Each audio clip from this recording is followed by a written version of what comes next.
Welcome, and thank you for joining us for today's Digital Airstrike Facebook Live. And today we are going to be talking with Facebook's head of automotive retail, and we are unleashing him. My name is Eliana Raggio, and I'll be your moderator today. And it is my pleasure to introduce you to the guy who I am absolutely thrilled to speak to.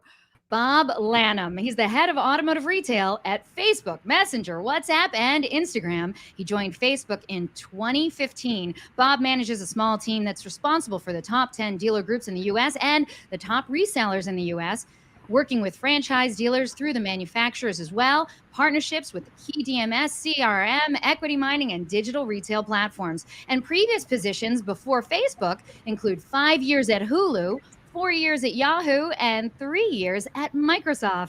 Thank you so much for being here with us today, Bob. Oh my gosh, I'm so excited to speak with you. And we have a lot to get to. So let's get right to it. I already have my first question lined up. You ready, Bob? We're here. Let's do this. Okay. So, I asked you to do this broadcast, well, mainly because you're the head of automotive at Facebook, but also because you, being in the position that you are in, you have incredible data and insights into the state of the auto industry and what may be coming down the pike. So we've been hearing a lot of conflicting reports about this inventory shortage, the chip shortage. Talk to us about where we are as an industry right now, because you do talk to a lot of dealers, and where you think the industry is headed and how long this new normal is going to last with us. Tell us more, Bob. What do you know about the auto industry?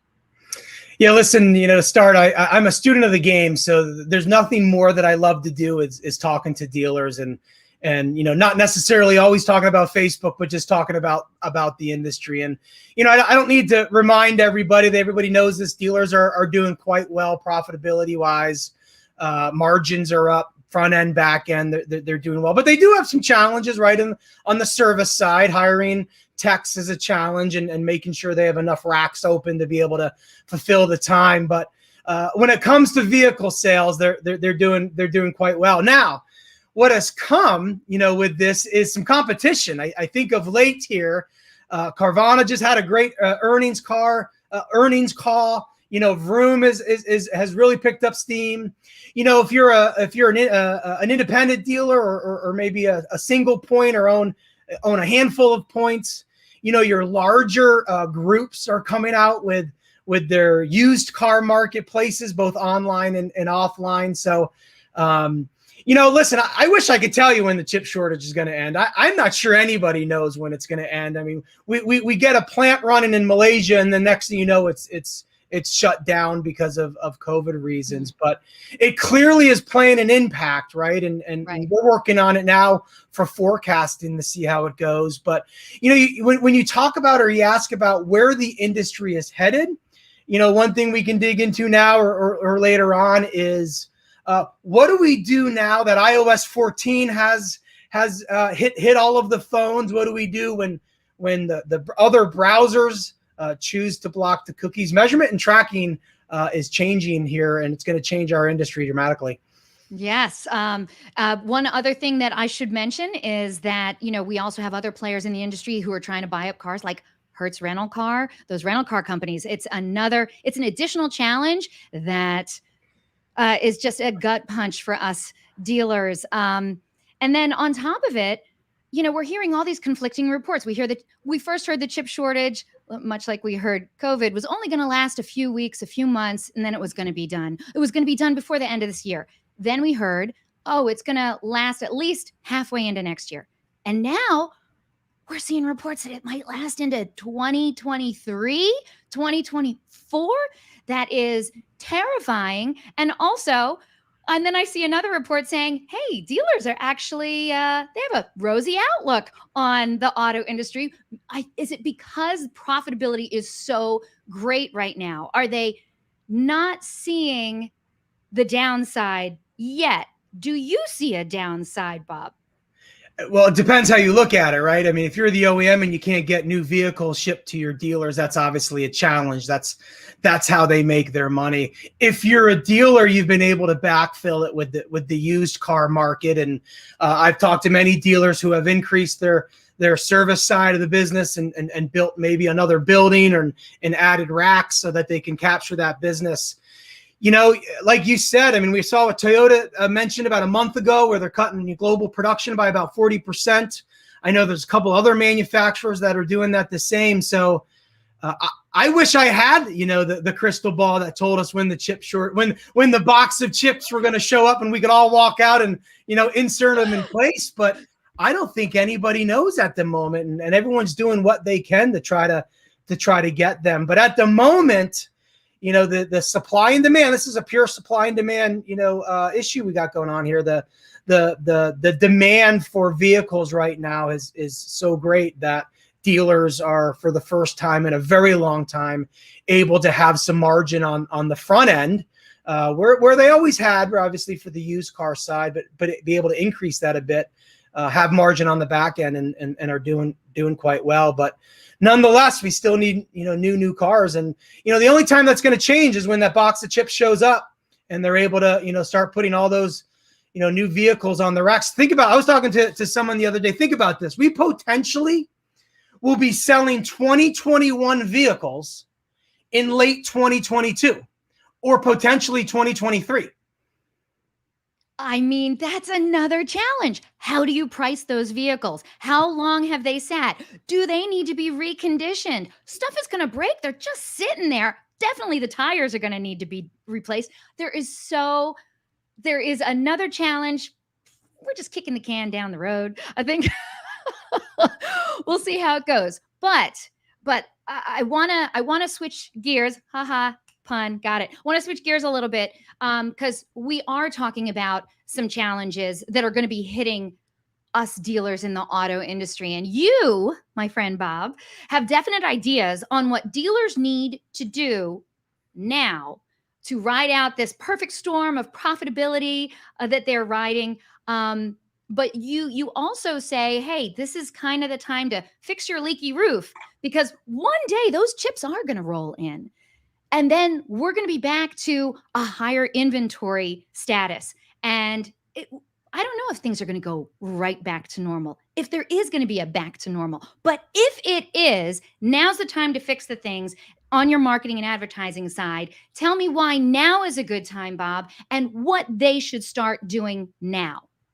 Yeah, and we potentially might have a new normal, right? Whatever that new normal looks to be. But, this is one of those times where I was telling someone the other day, it feels like an economic downturn, but it's not, right? Because businesses, dealers are making a great deal of money, but the low inventory or not getting in any inventory does feel like it's an economic downturn. And usually what happens during economic downturns, some dealers say, I'm not going to spend any advertising, right? When a dealer looks at their top 3 expenses that they're taught to review during, GM training or GM Academy, it's payroll, advertising, and marketing, and their floor plan, right? So advertising and marketing tends to be a top expense. So what dealers buy and how they buy their second largest expenditure clearly defines their profitability. So if demand is high, you have 2 mindsets. You have a mindset that says, I'm going to pull back. I don't need to advertise. People are coming to my online, offline storefront regardless of what I do, right? I know there's a lot of stats out there that are old, that 50% of people that submit a lead end up buying a different car that they submitted a lead for, right? So in the used car market, maybe the car isn't necessarily the reason why that they're ending up purchasing. So, I was on a clubhouse room the other day, and this question was posed. Hey, what should we do with advertising and marketing, knowing that we could probably do nothing right now and still sell a great amount of cars and then even put more in our bottom line? And there was a dealer that instantly jumped in, turned off his mic, and said, I'm doubling down.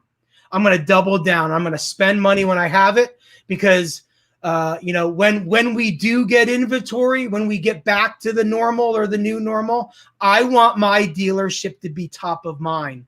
And when you understand how branding works, right? When you come out of an economic downturn, like I said, it kind of feels that way. But when you come out of it, what dealership is going to be first to mind when it's time to buy?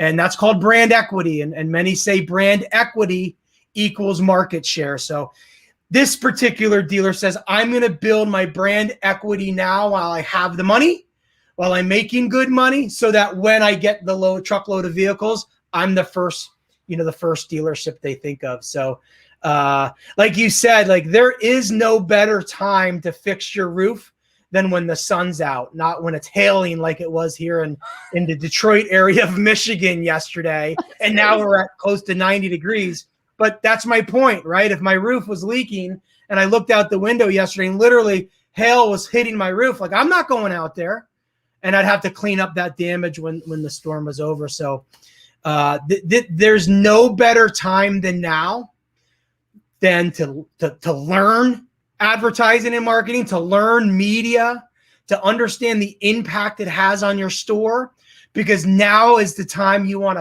to pull or push those levers, because what you do today affects tomorrow. I love that. During coronavirus, there were lockdowns, and it was awful. It was awful for everyone. Certainly awful watching dealers try and work their way through it just so that they could stay open. And a lot of dealers pulled back then. If they have to be closed or only service can be open, why should I spend all this money? But there were a lot of reasons why they shouldn't stop advertising. And likewise, even though times are good now, you say there's still a lot of reasons not to stop advertising. But a lot of dealers, like you said, they're pulling back. And then you have other dealers who are doubling down. What's the right answer? What do you think dealers should be doing? Because you're the one I want to know. What do you think dealers should be doing when it comes to their advertising? Even if times are great, they wish they had more cars to sell, profitability is high, but they don't have any more cars to sell. The cars that they have, they can't keep on the lot because they're selling them so quickly. Why should they advertise? What should they be advertising?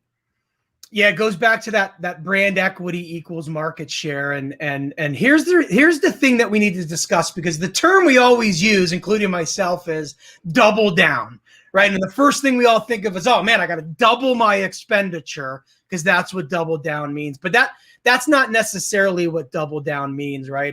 And this is where the importance of truly finding people or working with agencies or working with consultants to understand how advertising and marketing works. Double down might be, I can double my visibility, but only for 1/10 of the cost, right? And that's all determined by what media you buy, and we call that a media mix, right? So my personal opinion is, when you understand user behavior, when you understand how we all buy products, right? What I look at today, I may not click, but what I see today is going to influence me tomorrow when I do become in market.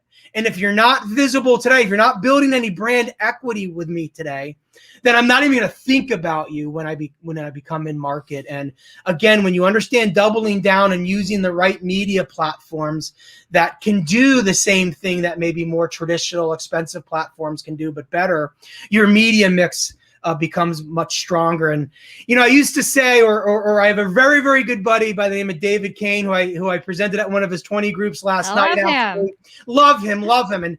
And listen, he's like, Bob, I was taught in the business. He's got his family has one of the oldest Ford stores in the state of Kentucky. And he said, Bob, we were taught at a young age that the car is the star, right? It's all about the car. The car is the star. And I think those days have passed. I don't think the car is the star anymore. It's the customer experience. It's the brand of the dealership is now the star. And listen, you've got a whole generation that chooses to do business with businesses based on how they act in their community, right? How they treat their employees, right? Obviously, how they treat their customers, and what kind of store do they have? Is it clean? Is it nice? Is it fresh, right? Is it vibrant? So, we really have to pay attention to the customer experience, because let's go back to the stat I said earlier. If that stat of 50% of people who submitted a form lead ended up purchasing something else other than the make, trim, or model that they submitted for, right? I think it proves the car isn't the star, right? Something else is making them do that. So, like I said, Figure out your brand if you haven't figured it out. What's your value proposition? Brian Pash likes to call it your value promises. What is it? Make sure your reputation is at the strongest it can be online, and more importantly, offline, right? And the two go hand in hand. And I know we have a couple slides, so I'll just kind of bring this up right now.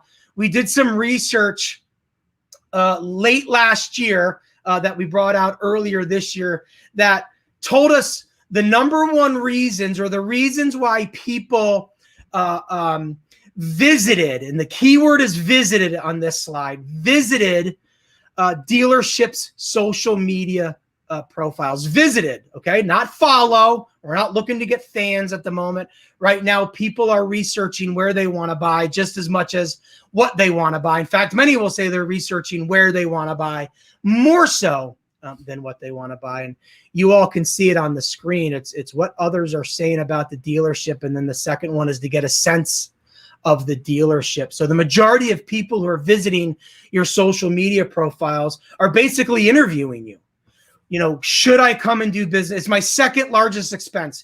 It's somewhat time consuming. I'm going to research who I'm willing to do that for. And listen, there's no debate anymore if people are willing to spend a premium on vehicles. It's being proven right now. Like, people are spending, the margins are very high. So over MSRP, crazy. It's proven that people are willing to pay a premium for cars. And listen, if you want to be a student of the game, look what Carvana and Vroom has done. They advertise their experience, the why you should buy from me, way more than they do any of the vehicles. That's all retargeting. That's all data-driven media. And then I'll close with this one on how important brand is. And I think this will probably put it in perspective. The largest e-commerce platform in the world is our friends at Amazon, right? In Seattle, Washington. They're by far the largest e-commerce platform. I know we've got Alibaba overseas and a few others, but at least in the US, by far the largest. They were number one. They just got pushed to number 2 by Procter & Gamble, another brand. They are the second largest brand advertiser in the world. So put that in perspective, right? The largest e-commerce, which is looking for a click and a sale, right, is the second largest brand advertiser in the world. Wow. That's heavy. You just unpacked so many things that we have to talk about. Okay, so if I'm gonna boil this down for everyone, you're saying things that dealers should concentrate on right now is really utilizing their social media presence to expand their brand equity. Even if they don't have cars to sell, to talk more about the customer experience and the digital retailing. Don't call it digital retailing to consumers because they don't know what that is. But to talk about the experience of what it's like to buy a car at your dealership. And then also make sure that your reputation online is singularly stellar, because people will look at it and it does in fact influence them. Yes? 100%. I mean, that's exactly right. I think we all know dealers have been pillars in their communities since the building went up, however many years ago. And even with the dealership moved to an auto mall or anywhere else, especially if there's a family name on the building. And I know that's, less and less every day, but dealerships have been pillars in communities for decades and decades. And I think I think COVID has truly brought back community. We've had to create online communities, right? Not offline communities. And we've seen community play a bigger role. Dealerships just needed to get back to their roots. And we've seen a great deal of businesses do it. I mean, I've met dealerships that now have a social media team on staff. Really? That's part of payroll, right? And it's funny because I was talking to the dealer principal and he's like, yeah, I went to my 20 group meeting, which financials are exposed because that's the whole point of the 20 group meeting. He goes, man, everybody drilled me for my social media team's expense. And I said, man, that's an old school way of thinking, isn't it? He said, what do you mean? I said, well, like, how long have you been looking at your financials a certain way? Decades. In fact, I challenged a a clubhouse room the other day. I said, why do we look at the business units within a dealerships in a silo? Right? We've got used, we've got service, we've got new, we've got recon, we've got everything in between, right? And anyone that runs those collision, anybody that runs those individual business centers wants to perform, even though it might even hurt one of the business units within the store. I know the online retailers don't look at their business in a silo; they look at it holistically. So, again, I'm not an expert in that space, but it's called lifetime value of a customer, right? So let's pretend you lost a little bit on the sale, but if they're your top service customer, you just made it back and you probably resold them another car 5 years later. So I'm hoping, or I'm thinking there's just a new way of how we're looking at things. No, and I love that you're bringing up the customer experience and how dealers should be doing more on social media and reputation and letting people know more about their brand. Let them know that you're the dealership who always does a toy drive, that you sponsor a little league, that you have special discounts for first responders and veterans, and really become part of the community. Because yes, while those big companies like Vroom and Carvana, they're out there and they're hovering over all of us, they can't compete with what dealers have been doing directly in their communities. And people see that and they respond to it. And it may not register right away, but it will register and you will win out in the end because of telling people about your brand. So I love that you're talking about this and that you feel it's really, really important now more than ever, and do it while the sun is shining. Yes?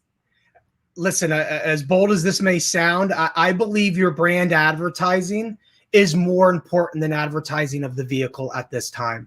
And we've got a lot of research that we call it brand plus DR, brand advertising plus direct response advertising. And direct response is simply any advertising you're looking to get a click or a lead, some form of engagement. And the research that we have seen has shown that those businesses that run brand advertising while at the same time, this is why Amazon's one of the largest brand advertisers, while at the same time running your direct response or your advertising where you're looking for engagement, we have seen some businesses see an increase of upwards of 94% more conversions.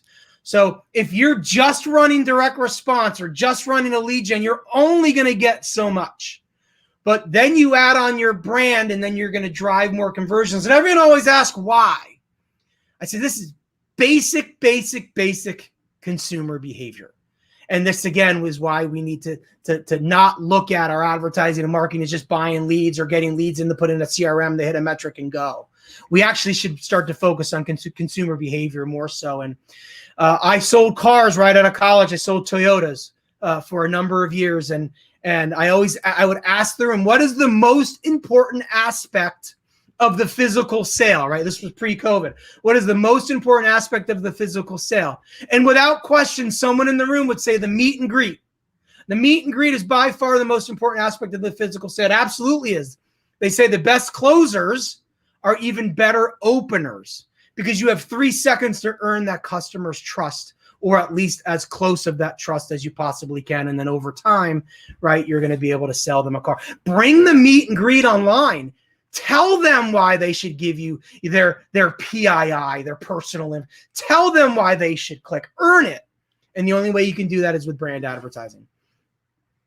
God damn, I love this. Okay, so. But it's so basic. Like I had 9 scripts on the meet and greet. I went to Fort Lauderdale, right, to do training with Southeast Toyota. I had scripts I had to memorize and get recorded the next day. Why? Because it was so important to the sale. It's trust. It's trust building. Yeah, and I've always said you don't get a second chance to make a first impression. Yeah. This is why your online retailers who have very strong marketing team says, go after the experience first. Don't worry about the car. Okay, so you're asking dealers to do a lot of things, and maybe they've been doing some of it. Maybe they've been doing a little bit of the other things, but even more so than doing the things, you say just as important, is getting the right person in place at your dealership or partnered with, that's going to be critical to your success. So who is the right person who's going to know how to do all of these things that you're talking about? Yeah, and I want to be clear on this because it's a great subject. Because the first time I was asked this question once, I talked about, hey, someone within the store has to be as close to the brand promise, to the dealership brand, right, to the value proposition as anybody. Because look, they have to own it. They have to live it. Now, you can have 100 agencies executing whatever the different tactics are that you want to execute. But here's the thing, right? Like, media platforms do not work in a silo. They work together to actually power the media. Facebook plus search, probably one of the best 1-2 combinations out there. But if you're only measuring search in a silo, you're not going to see the impact of Facebook on that search activity. Everybody always said, oh, TV power search. Yep, probably does. So does radio. So does display. Like, you don't know. You can't look at everything in a silo. So the answer to the question that you were asking is, I believe you got to have someone within the store that is very knowledgeable on how media works and is close to the brand.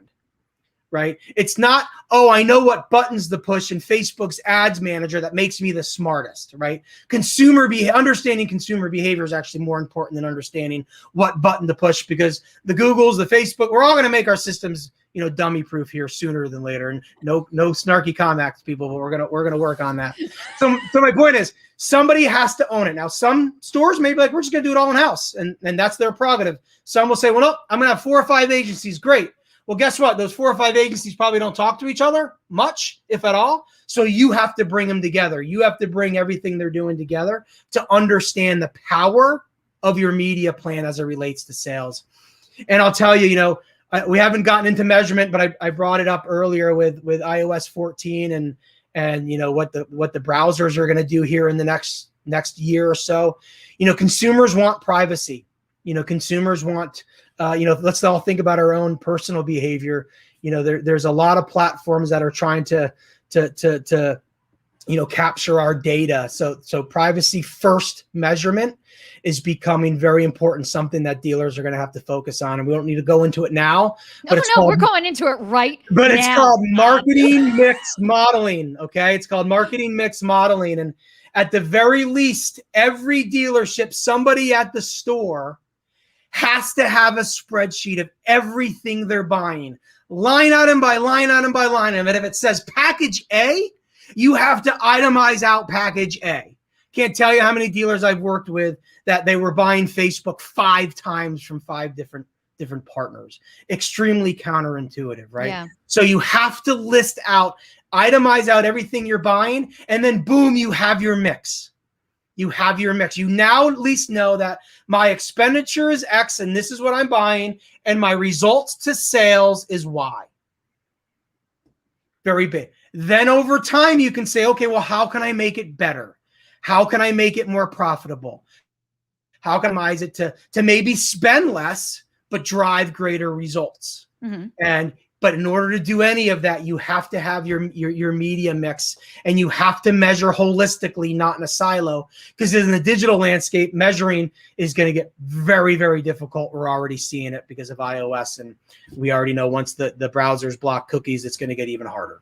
Okay, so we're going to talk about iOS in just another second, but right before we do that, I love that you gave the advice to itemize out what you're paying for in your marketing mix.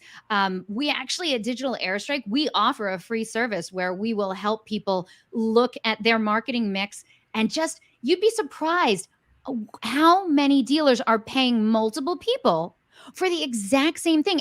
And those 2 or 3 different companies, they're all taking credit for it. And so it's amazing. There's a lot of money to be saved just by doing a solid review of everything that you're paying for every month, and just making sure that one person is being attributed for one thing and you're paying for it one time. And I mean, we've never not saved dealers a significant amount of money every time we do it. It's free. It's no obligation. If you want more information, let me know. But now, let's talk about this iOS 14 update. I think it's going to be, I feel like this entire year and a half has been like, hey, dealers, here's another challenge for you to try and get over this hurdle. And here is yet another that's, I don't think anyone saw coming, but maybe we should have. Tell me what you see is the challenge that dealers, you said privacy, is going to have to face when this iOS 14 update really takes hold moving forward. And do you think other people are also going to follow suit with what Apple did and put those same kind of restrictions? First of all, I do. explain to people what is happening, if you wouldn't mind. Yeah, so just to recap of iOS 14, Apple made an update to their software that mandated that every app on the phone, and that is Facebook, Instagram, Snapchat, any Google, any app. This is not a Facebook issue. It's a industry wide, that every app had to ask the phone owner if they're able to track them or not, yes or no. And if that person said no, that app is unable to track them, has lost all tracking. And not only what gets hurt there is not only the ability to retarget, right, that person, but then give attribution, right? There's attribution that goes along with it as well. So the game has changed, right? Apple changed the game. And I know Google has pushed their blockage of cookies a year. I think they're trying to figure out the impact of Google Analytics, to be honest with you, because it's solely cookie based. And that's not a bad thing. I think it's just something that they're trying to figure out because it's got high usage. But that's a perfect example of not one major marketer. There isn't one major marketer or advertising firm out there that uses one measurement platform to define success. There isn't one big Procter & Gamble does not use one measurement platform and say, all right, per this measurement platform, let's spend our money here. They have multiple measurement platforms. They have multiple ways of looking at their measurement. But one of the core ways is marketing mix modeling, holistically looking at their media plan by bringing it all together to say, all right, we spent X on all of these media platforms. What was our return as it relates to sales? Right. And then you can start to optimize the plan as you move forward. But the key mindset is, so you asked about privacy. Well, the devices and the systems are going to do it for us. Nothing we can do about it. There isn't anything we can do. There's no way we could, I don't know, take control of the messaging away from Apple or nothing. I think no, not as it relates to the mandates that they have in their policies. And I think businesses have to respect privacy, right? I mean, we have CCPA in California. We have GP, I can't remember the one in Europe, which is very, very strong, very data driven or very strong on usage of data or the inability to do so. I think as a dealership, we have to have that mindset of, okay, I have to respect user privacy. And I'll give you a great example. You may remember a couple years ago, there were a number of lawsuits against Facebook and other major platforms on discrimination. And what discrimination was, any messaging that had housing information, employment information, or credit information, right, in the ad or on the landing page was considered discrimination if we were allowed that messaging to be targeted by age, gender, and location, right? Specific locations. So what did Facebook have to do? Well, we had to build new parameters that said, if you are going to advertise anything related to housing, employment, and credit, or you're going to have any of that content on your landing page, we're going to limit your targeting, right? So we had to protect ourselves, and per the agreements of the lawsuit, of that. Well, what that also did was automatically protect the business that was advertising with us. Because if you're going to try to beat the system on something serious like that, then you're going to be deemed a discriminatory advertiser. Well, this privacy is no different. If people don't want to be tracked, don't find a way to go out and track them for your own personal gains. That will come back. So there are now, tools and systems in place to try to figure out how that doesn't happen. And frankly, we have to change the way we do business. The industry does, not just Facebook, Instagram. The industry needs to change the way they do business. Yeah. Well, dealers have been pivoting a lot this last 18 months or so. I think there's a little bit more pivoting to be had. Speaking of pivoting, that's a beautiful room that you're in. And I see the elephant in the room. So let's talk about it. Did you like that segue? Let's do it. All right. So Facebook Marketplace. So Facebook has decided to make some interesting changes to Facebook Marketplace that directly affect dealers. And it's happening within 24 hours of right now. What happened yesterday? It happened yesterday, right? Happened yesterday. So I know you've been talking about it nonstop, and people still have questions, even though it was announced back in May. And I feel like the initial reaction to the news that dealers were no longer going to be able to easily merchandise their inventory on, they took away the API, right? And easily inventarize their merchandise, merchandise their inventory on Facebook Marketplace was kind of a shock. B, like, why would they do that to us? But what are you hearing now? And is there still a benefit to dealers to still try and do Facebook Marketplace, or is there something else that you're recommending? What are we doing with this now? I mean, what have you been hearing? What should we do? Yeah. Well, we did announce it in May, and I'll just say the knee-jerk reaction was Facebook's dumb. We don't know what we're doing. I'm never going to add, put my inventory on Marketplace. And, I got that from, one camp over here, but the other camp of dealers were like, okay, this is an opportunity. I want that camp over there not to build out a process to manually list on Facebook and say, oh, we're done with the platform, because it just simply means more share of voice for those dealers that do list on Facebook Marketplace. And it went into effect yesterday, and I know many dealers are working through the process and working through our systems to try to figure it out.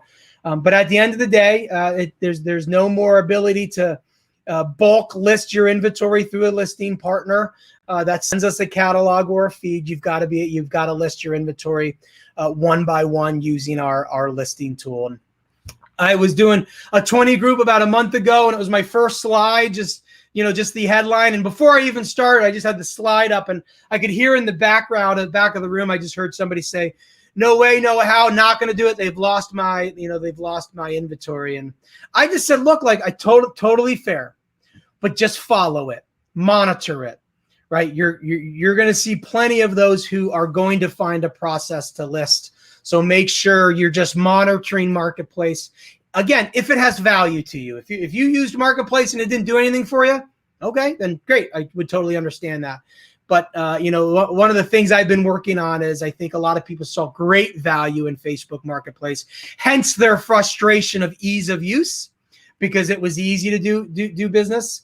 Now they're just figuring out that process, or they figured out that process because it's been a few months. Yeah, I mean, they could still post an inventory tab on their Facebook page. It's just, yeah, it's been a little, all right. So what are you recommending that they do in lieu of Facebook Marketplace? Or you're just saying, oh, find a way to put your 200, 300, 600 cars up manually one at a time?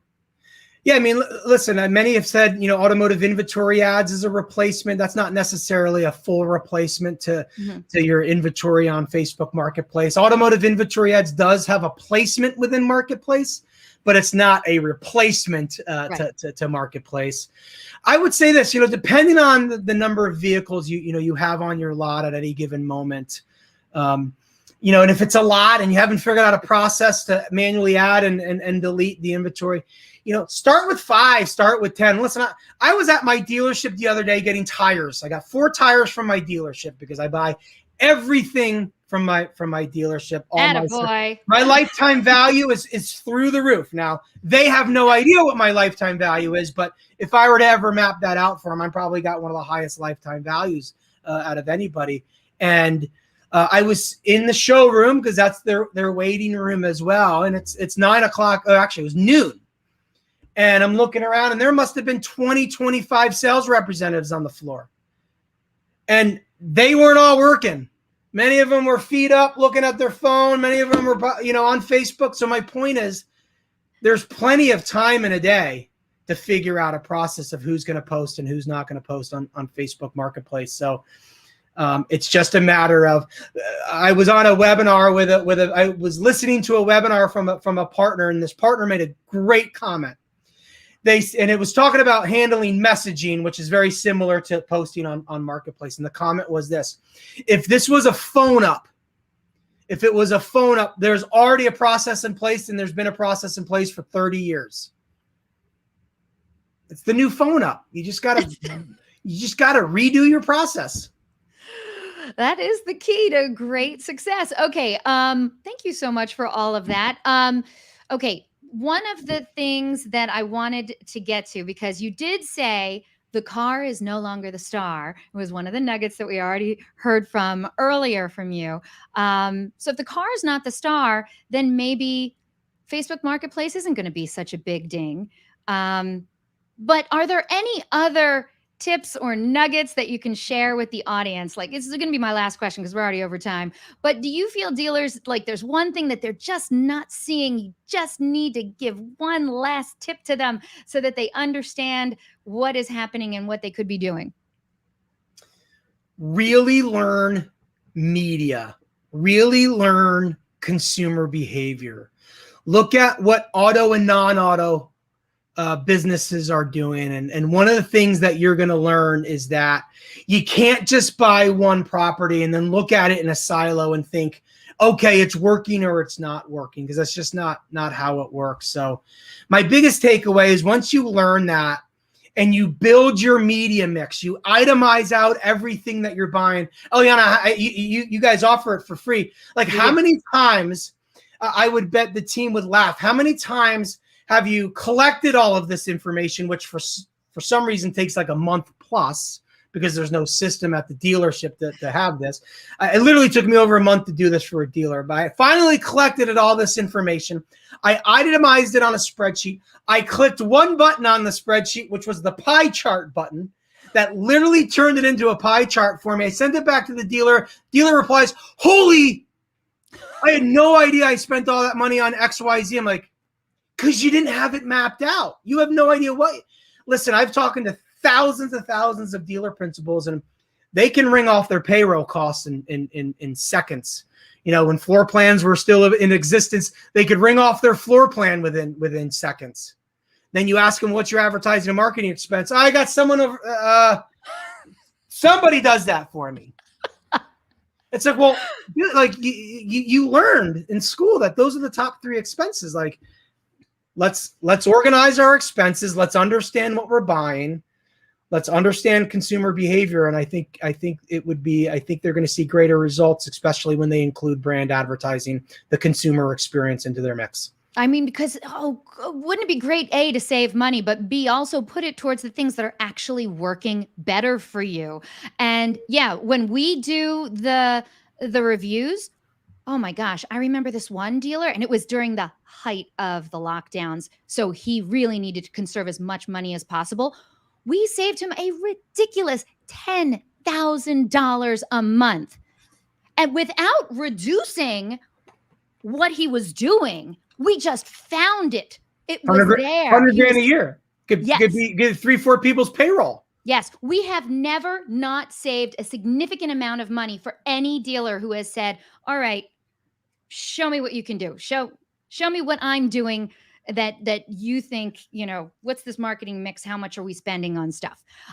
Never not saved a significant amount of money. And I think every dealer should be looking at that. So thank you for bringing that up. I really appreciate it. And oh my gosh, Bob, it has been so great to have you on here and talking with you for these last minutes. I love it. And we're going to keep the love going, actually, because I'm going to have you back on a digital airstrike webinar coming up on October 23rd. So I'm really excited. So yes, audience, you can catch up with Bob Lanham there. The webinar is going to actually take a deeper dive on a lot of these topics that we talked about today. And on the top of Bob's marketing and advertising tips is the right marketing team, the right media mix, and focusing on the customer experience that they're all critical in keeping your current profitability when inventory levels might get restored to higher levels. So learn those key adjustments now, you can make now. And that's not just to